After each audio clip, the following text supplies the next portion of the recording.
Now students लेते हैं work and energy NCERT class 9 question number 2 given on page number 149. Okay, so right an expression for the work done when a force is acting on an object in the direction of its displacement. तो बहुत आसान question है बच्चों.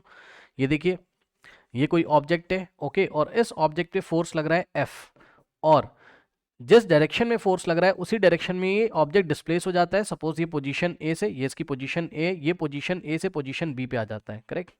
सो S displacement हो रहा है, displacement की direction left से राइट है, लेफ्ट से राइट है, और फोर्स भी इसी डायरेक्शन में. तो जब फोर्स डिस्प्लेसमेंट की डायरेक्शन में रहता है तो मैंने आपको पढ़ाया हुआ है क्लास में, वर्क डन का फॉर्मूला क्या होता है, force into displacement. Work done is given as the product of force and displacement. ये इसका फॉर्मूला है, यानी कि इसका एक्सप्रेशन है वर्क का. तो बस यही बात आपको एग्जाम में लिखनी है.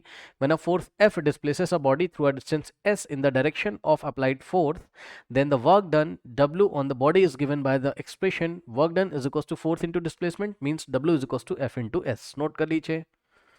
Now students question number 3 is very easy question. Define 1 joule of work. 1 joule of work कितना वर्क होता है बच्चों? तो बहुत इजी है. मान लीजिए आपके पास कोई ऑब्जेक्ट है, ओके, ये कोई ऑब्जेक्ट है आपके पास, और मान लो कि इस ऑब्जेक्ट को हम 1 न्यूटन का फोर्स लगाते हैं. मान लीजिए इस ऑब्जेक्ट के ऊपर हम 1 न्यूटन का फोर्स लगाते हैं और ये ऑब्जेक्ट 1 मीटर डिस्प्लेस हो जाता है. कितना? 1 मीटर. पहले ये पोजीशन ए पर था, अब ये ऑब्जेक्ट यहां कहीं आ गया पोजीशन बी पर. करेक्ट.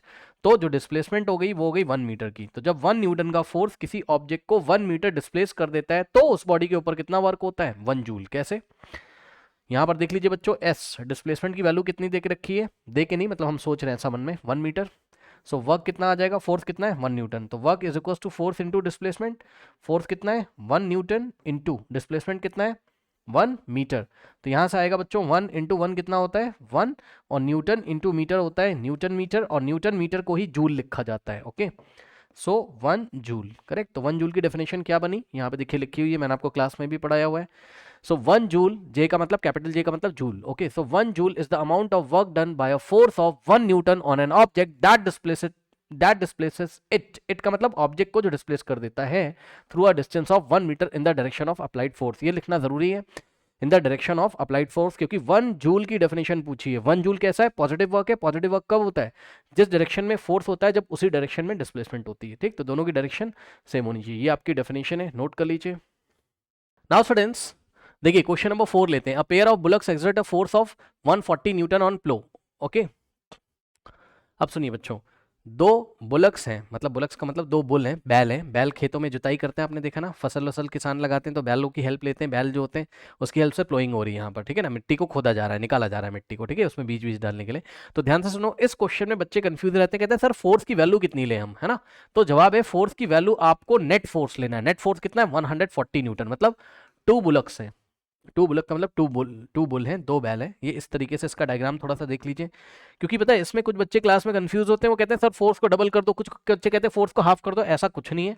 यहाँ पे देखिए, ये देखिए, ये पेयर में है बुलक्स. ओके, और पीछे कोई मशीन लगी होगी इस तरीके से, और ये प्लोइंग करते हैं यहाँ पे.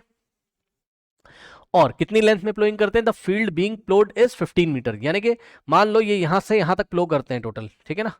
सो एस इज इक्वल टू कितना दिया हुआ आपको? 15 मीटर. डिस्प्लेसमेंट कितना है? 15 मीटर. अब सुनो, ये दोनों मिलके फोर्स इस डायरेक्शन में लगाएंगे ऐसे, तो दोनों मिलके नेट फोर्स कितना लगा रहे हैं? तो जवाब है नेट फोर्स लगा रहे हैं दोनों मिलके 140 न्यूटन. इसलिए फोर्स की वैल्यू आपको 140 न्यूटन ही लेनी है. नेट फोर्स लिया जाता है, दोनों मिलके इतना फोर्स लगा रहे हैं. ठीक है ना, क्या दिक्कत है बताइए. तो ये हो गया फोर्स, और डिस्प्लेसमेंट कितना हो गया? 15 मीटर. दोनों सेम डायरेक्शन में, जिधर डिस्प्लेसमेंट है उधर ही फोर्स है. तो वर्क का फॉर्मूला क्या लग जाएगा? Work is equals to force into displacement. Work positive आएगा क्योंकि जिस डायरेक्शन में फोर्स है उसी डायरेक्शन में डिस्प्लेसमेंट है.